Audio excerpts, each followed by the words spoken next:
Nagulat ako nung sabihin niya, physiologically, medically, scientifically, ang laway daw at ang sipon ay simbolo ng mga taong nagsisinungaling. My God!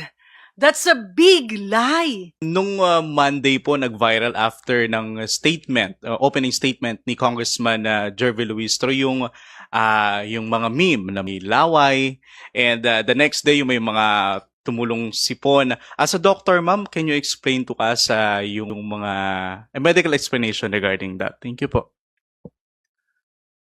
Unang-una, again, ikinagugulat ko, bakit ba tayo pumupunta sa ganung kababa ng discourse?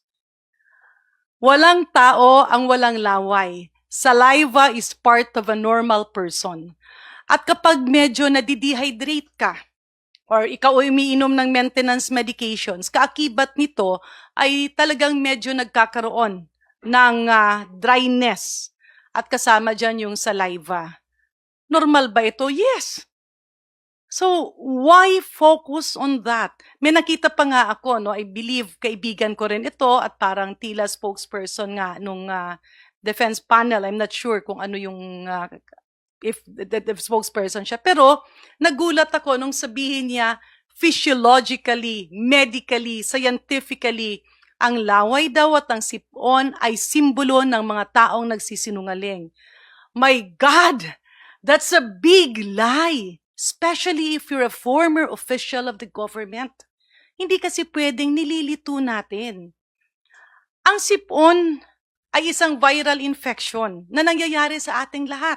At hindi natin dapat kutsain ang isang taong sinisipon, lalo't lalo na kapag siya'y nagtatrabaho. Hindi rin natin pwedeng i-focus sa laway o kung ano man yan, kasi ang tanong doon, tama ba ang sinasabi nila? Nagsisinungaling ba yung ating mga abogado at yung ating mga prosecutors? Ginagawa ba nila ang kanilang tungkulin? Why go into a discourse? Again, we're going back to fake news. We're going back dun sa paglilihis. We're going back dun sa mga attitude, mga kaugaliang hindi maganda, pero tila na build up nung nakarang administrasyon na dapat ngayon ay i-correct natin. So, pag-usapan natin, kapag ako ay sinipon, is that something criminal? Lahat ng tao may laway because that's part of digestion. Pero pag hindi ka pinainom ng tubig, simula umaga hanggang hapon kasi bawal. Kapag ikaw ay hindi nakakain, no, at ikaw ay doon na nagtatrabaho, it's a normal process. Kasalanan ba yun? Hindi. Kailangan bang pagtawanan yun? No. It's actually bullying. The prosecutors are just doing their job. Ngayon, dapat tuldukan yan at ibalik natin sino ba ang totoong nagsisinungaling. Yung nagsisinungaling, yung pinapalabas na kasinungalingan ang naging cause ng sipon. Never in the history of the medical community has colds or sipon been a cause of lying. Kaya ibalik natin. Sa katotohanan lang po tayo, wag po nating ilihis. Andyan na yung impeachment court. Ipagpatuloy, tuldukan at sagutin ang mga dapat sagutin. Wag ilihis. Let us avoid personal attacks. Let us focus on the issue at hand. At pasensya na po doon sa aking kaibigang nagsalita niyan.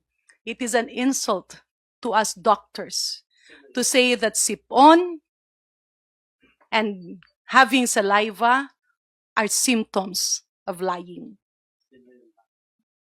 In the video kasi it mentioned a former DOE official, DOE Undersecretary, who happens to be speaking in behalf of the defense panel.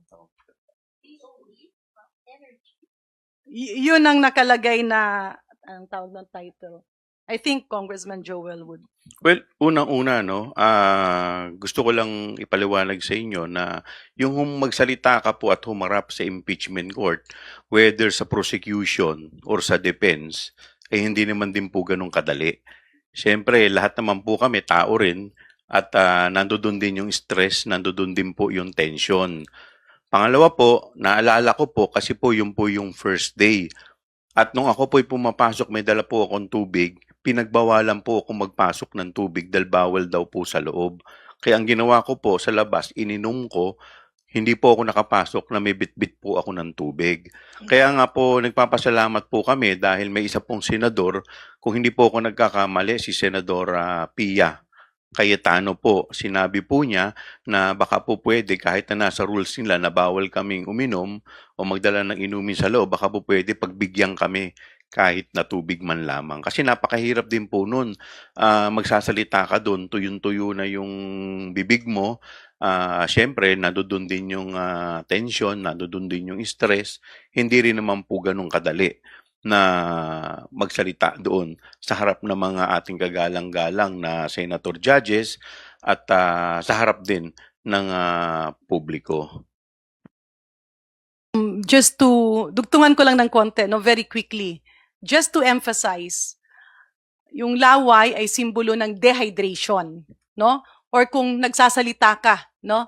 At wala kang iniinom na tubig. It's mainly dehydration or kung meron kang diabetes or kung meron kang maintenance medication. It has never been a manifestation of stress. And it has never been a symbol of lying.